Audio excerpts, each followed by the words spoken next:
So Clemson has been a little bit of a disappointment so far this season. They lose to Georgia Tech over the weekend. My guy popped off, didn't he? They are 1-2.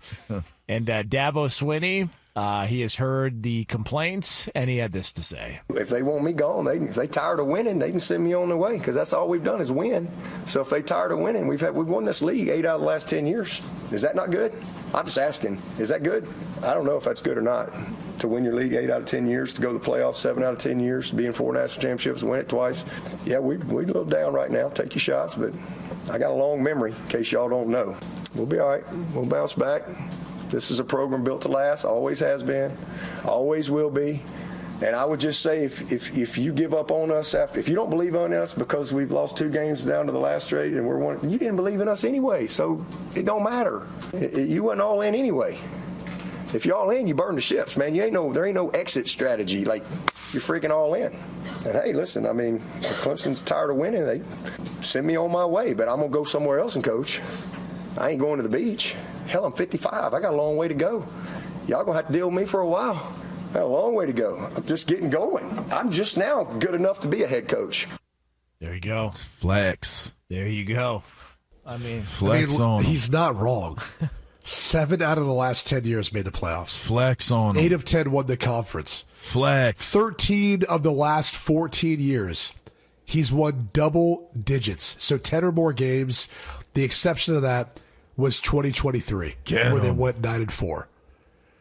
This is somewhere in the territory of like the Ryan Day, Ohio State fan base conversation.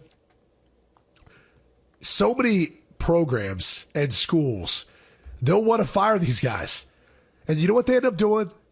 They end up spending the next decade or more trying to find that exact same guy they would have killed for.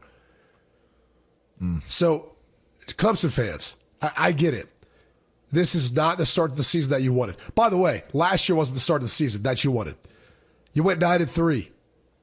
You end up winning your conference, you go to the playoff. I get it. You still won the conference. You still went to the playoff. They still have very much of an opportunity to do that. It's a 1-2 football team that has not played its best football. You don't want to play your best football right now. You want to play your best football in November, December, heading into the playoff. The teams that get hot are the teams that end up ultimately playing for the national championship. That was Ohio State, without a doubt, last year. And then you're going to make the case that was Notre Dame. You can't make that case. Like, I'll go to the other side of that conversation. Like, we've already talked about Notre Dame this week, but, you know, if you look at some of these teams that have losses and the fan bases are panicking, the fan bases want these coaches fired, they just started the season. Do you think upending a coaching staff or a head coach, whatever the case may be, do you think that's a good idea for these players? Like, then what do you think is going to happen? You're going to have someone else start over, call the defense. You have to someone else start over as the head coach. How do you think that's going to go? To me, it's always unbelievable. Like, literally, it's almost impossible for me to comprehend how fans get like this so early into a season. And yet you literally watched a team last year in Ohio State. They lost to Oregon. They got beat down by Michigan at the end of the year. Went on a hot run to win a national championship. And they turned right back around. And they'll complain about something the following year. It's wild, man. And so let me just point out one thing real quick. Because this is, we haven't got to it. I'm pretty sure we're not going to get to it based on how our rundowns have gone. But, you know, coaches have already been fired. Brent Pry, former DC at Penn State. LeVar knows him well. Yeah. At Virginia Tech, he's gone. Deshaun. You know, you could look at a situation like that and you say, well, why do they fire him so early in the season? Deshaun Foster, head coach at UCLA. Why is he fired so early into the season? He got a year and then some games, a handful of games, not even. Well, the reason's this. There's a thought with some of those places that it's twofold. A lot of the players, you know, if they want an opportunity to go somewhere else, they can. So if you do it before week 4 of college football, those kids who've played can still maintain a redshirt year if they have one. Mm-hmm. So that's one school of thought. Yep. Yeah. The other thought is they want to get a jump on the next head coaching search, and they want to get that person in place as soon as possible because they haven't changed the transfer portal windows. They haven't changed the early signing period. So not only do you have to deal with the rest of the season, which is foregone conclusion at this point, you're already starting to find that next guy to build his staff, to get the recruits, not only in high school, but also the college level, et cetera. So that's all expediting this entire process, which means there's even more of a need for changing the college football calendar and the transfer portal windows. So we're not looking at, putting so much pressure on these coaches where if they don't win out of the gate, then all of a sudden, they got to move on. Which UCLA, and I think you'd admit, for anyone who watched the second half of last year, they got better. That was a better team last year in the second half and the first half of the season. So, is it unfortunate? Was Deshaun Foster the right guy for UCLA? I don't know. I mean, I don't think he had enough time. I could honestly say that. Brent Pryant, Virginia Tech, I don't know.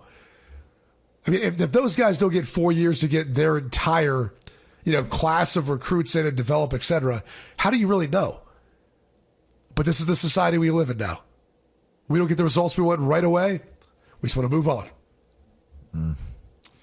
Brent Pryant's a fine coach, man. He'll land on his feet. Deshaun, I don't really know too much about his coaching pedigree. I know him as a player, and I know him as a man. He's a dope dude as a man, great family man. Those kids, I know this because that was one of man's final schools that he looked at. So I got some extensive time with him and the coaching staff on campus. The coaches and the players alike really respected him, like at a very, very high level.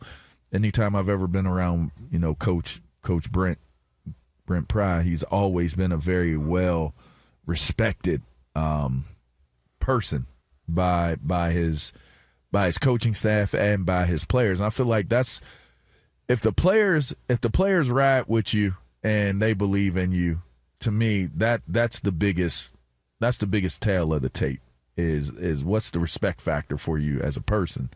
And if people admire you when you're not around and they respect you and they have great things to say about you when you're not around, that speaks volumes to me of the person that you are. Then comes the conversation of how does that translate into being the coach that you need to be? And I feel like that's always going to be the most complex question to answer because there's so many different ways to gauge and measure what being a successful coach is. The interesting thing is there's so many times that everything is based off of winning and losing. I was just watching a clip on Coach Paterno. Just randomly popped up on my algorithm. But what up, Joe? Was watching a video on him. And what it really made me think about and what it really made me feel is, and coming into this topic, is that the one thing that people don't pay attention to and it doesn't resonate with them because generally speaking, they only care when you're forced to care, is the development of these young men. And if you have a coach that is graduating his players, if you have a coach that is teaching his players how to tie a tie, put on a suit, make sure that they're presentable for a job interview, make sure that they're on time, not only for doing things that are athletic, but making sure you're on time for class.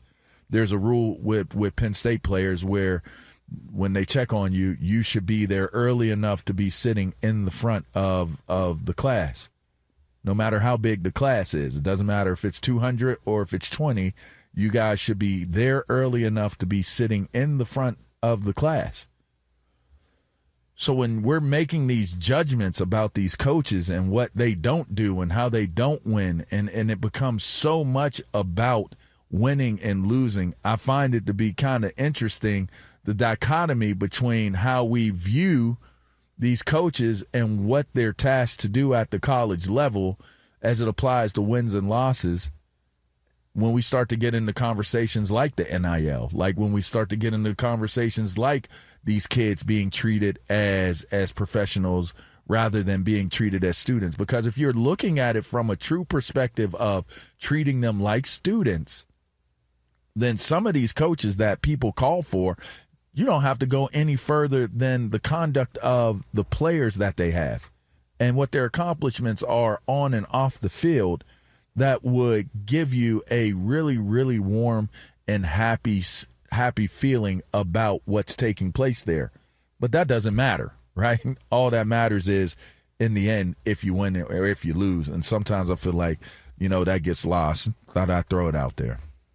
Yeah, it's almost like the game has changed to where it's no longer, but it's just, are you winning? Are you, we need immediacy. We need results right away. And, on the Dabo Swinney thing, the reason the Dabo Swinney stuff, because we've talked about it, James Franklin, fans that don't appreciate James Franklin and the success he's had. They love to hate James. Ryan, he just tied Rip Angle, the coach that was before Joe Paterno. He just tied him on the wins list. But go ahead. I could, on a small level, understand, they've seen national championships with Joe Paterno, Ryan Day. They've seen success there with Urban Meyer and at the program. Clemson's never had an era anywhere close to this, ever. Not even close. They won one national title in, I think, 81. Other than that, they've never sniffed this before. And here we are. They've got off to a slow start, and it's already there's got to be a change. If Dabo Swinney was on the open market, he would get hired in 20 minutes. They would hire him immediately, some other program. So it feels like it's become big business now, and there's a lot more voices outside of just the fanatical fan bases of these programs that are making decisions. And, I know it's way more complex. You got the transfer portal now. It's just you got the NIL money. It is way more complex to start over with a coaching staff than it's ever been, ever. That is a very, very big decision when you let go. Now, if it's a new coach, that's a little bit different. But you talk about an institutional type of coach like a Dabo Swinney, good luck with that. Look at what's going on with Alabama. They are going to have their hands full trying to figure out post Nick Saban era there. Oh, they would hire Dabo Swinney. Well, there you go. He played for Alabama. Well, yes, he did. He played for Gene Stallings. They would hire him up immediately if that was the case, to bring him in. So, yeah, it's going to be difficult to fill positions of guys who have been institutions, pillars to some of these programs. And people are going to find out the things that you wish for. You got to be careful sometimes, stuff you wish for, because you just might get it. There's going to be a lot of people who disagree with this. Maybe you guys disagree with it. I also think this is a small piece of the influence of social media, where everything we see in life is the best of with that person. It's success, it's winning, it's the best of everything. Yep. It's you don't see those moments of despair, those moments of heartache, tragedy, or how much it took to get to the success, or how much it took to kind of climb that mountain. I think that's a byproduct of this, where fans have an unrealistic expectation because, one, none of these, especially young people, know history. No one reads history. And then the other portion of it is they don't face that sort of adversity to then get them to understand what it takes. And so even for a program like Clemson, if this was one of those years where maybe they take a step back, okay. It only builds for the next season for a number of those players who are coming back. And you can make that case for a bunch of programs. Alabama didn't get off to as hard of a start as they wanted to. Now they look like they're right back in it now. But same thing for Notre Dame. You're sitting there 0-2 right now. All right, so what? Go try to take one game at a time, see where you get by the end of the season. But no one said it was going to be easy. And that's the problem, is it almost feels like everyone feels like it's just supposed to go how the script is supposed to go. It's wild to me. But if Clemson were to move on from Dabo Swinney, it would be maybe the greatest mistake ever made by a school in college football history. It would for sure be up there. I'm trying to think of others, but this one sticks out more than any other right now.